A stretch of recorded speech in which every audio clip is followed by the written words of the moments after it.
my mom. The character that Greta Gerwig plays is based on my sister, and then the character that Elle Fanning plays is based on a bunch of women I knew when I was younger, and that's what gets me writing. That's what starts me. That's what feeds the project in my heart.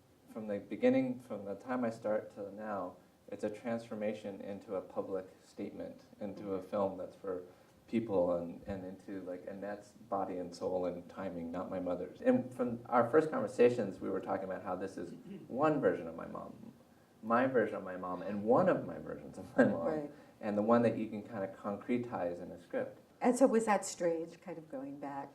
It's strange and not strange. My mom died in '99, so it's nice to sort of, when someone's been gone that long, it's nice to have any opportunity in any weird way to commune with them, I must say. Even if it's through Annette or just through talking about her. It's nice to have her around, even in this ghost form.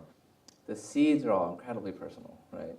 And I do believe if you work from a place of your love and your confusion and the thing that stirs you deepest, you're hopefully going to make a movie that's charged with an extra special dose of life, right? You know, at what point is it constraining to feel like you've got to mimic this character or imitate this character, and at what point is it's a jumping off point for somebody that you're inventing? In this case, I didn't feel constrained. More of I was interested in my own process, and one is always trying to break constraints within oneself. That's the whole joy of creative work, is that it's a constant learning, changing. It's always different. The group of people you're working with is different. The story itself, the period that it's set in, it's always a new experience. And you're different. You know, I'm different now than I was even the last movie I did before this. So, And now, were you actually wearing some of his mother's jewelry and the bedspread? Was that used? Was I reading that was? Yeah. Half because, well, they're very beautiful. And these things, my parents had great taste. And it fits the aesthetic of the movie perfectly. It's completely indigenous, of course. Also, really key thing, it's free. And again, I'm making a tier 1 cheap movie. I don't even need to get a Teamster to bring it to set. I can just put it in the back of my Volvo, drive it down, lay it on the bed, done. So I do believe these things carry some sort of potential for meaning, potential for, you got to court the film gods in any way you can. And films are magical events. You're asking for everything to go right within these 35 days. You better believe in some kind of spirituality, because it's the only way it's going to happen, right? Particularly, I think, for older women, there just are very few parts that are just so juicy and complex. Why are those parts so rare? show business is tough, and part of it is just economic, or what people think is going to be popular or sell. I don't think that just because it's politically correct, something is necessarily good. It has to have life and vitality and frailties, and interesting female characters aren't just strong characters. They're people with flaws. They're people that are like you and me. What was it about the role that you were so attracted to at first? She's not idealized. She's not a perfect woman, and what a relief. Yeah. See, real women that aren't perfect, it's not like the bad mother or the good mother or the bad teenage girl or the good one, or, you know, all of that. That's all just nonsense, and we've all known that for a long time, except we just don't get to see it very often. Talk about the music. Everyone has their own music, their own books that they read, right? And one way to summarize this film is, you know, Rudy Vallee's As Time Goes By, as you know from Casablanca, meets the Buzzcocks, you know? And that really was my music, and that really was her music, and there's a worldview and a relationship to your own emotions expressed in each song. And then Billy, he's more from like a Rolling Stones vibe. He's part of the hippie counterculture that's sort of gone to seed or is washed up on shore and is like a little shipwrecked.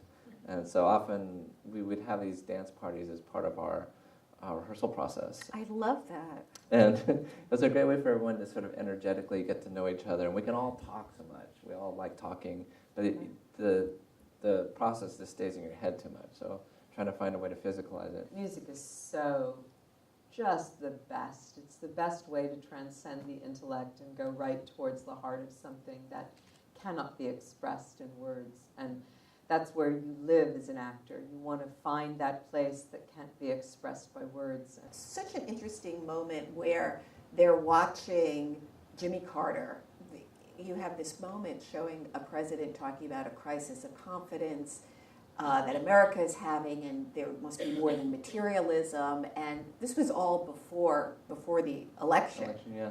These people in '79 were feeling this sort of attack on the tenets that created meaning in our shared life. When I started the script in like 2011, I thought it was very prescient to our current situation and the way that we feel sort of overwhelmed and by our mediated existence, consumerized existence, and I thought it was incredibly good to be talking about now. And also he's an interesting way to talk about the sort of waning of patriarchy in the 70s. Like the 70s, masculinity was having some problems. Patriarchy was having some problems, and then Reagan came and solved all that for us by being like a new father figure. Elle says to you, you need a man to raise a man, and you're very, no, I don't think so. And in this day and age, I'm really happy that's in our trailer. Does this kind of image we have of the artistic genius solo really not so true? Do you think it's much more the product of a collaboration of a lot of different creative people? It's a little bit of both. Like when you're writing, it's a very lone warrior mission, and I don't love that actually.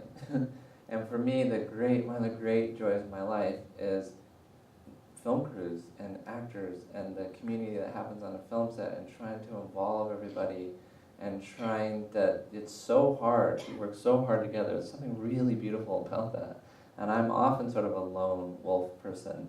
And when I'm on set, though, I'm like the huggiest, happiest person you've ever met. And I love that side of myself, and I love that films are incredibly hierarchical, as they historically, and the director's at the top and all that. And that's something that kind of needs to happen, but also it's wonderful when you undermine that, or when you give access to people, or when you empower people on your crew. It's so enriching, and they love it, and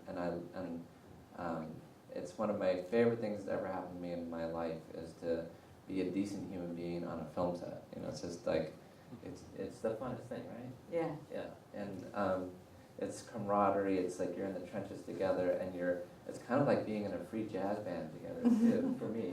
It's like I get to play intuitively with these people who are like intuitive masters, and that level of collaboration and codependence, a beautiful kind of co-working, is just, the best. Collaboration is the joy. You know, and that as actors, that's all you ever do. Rarely do you not collaborate. You're always collaborating. That's the nature of the work.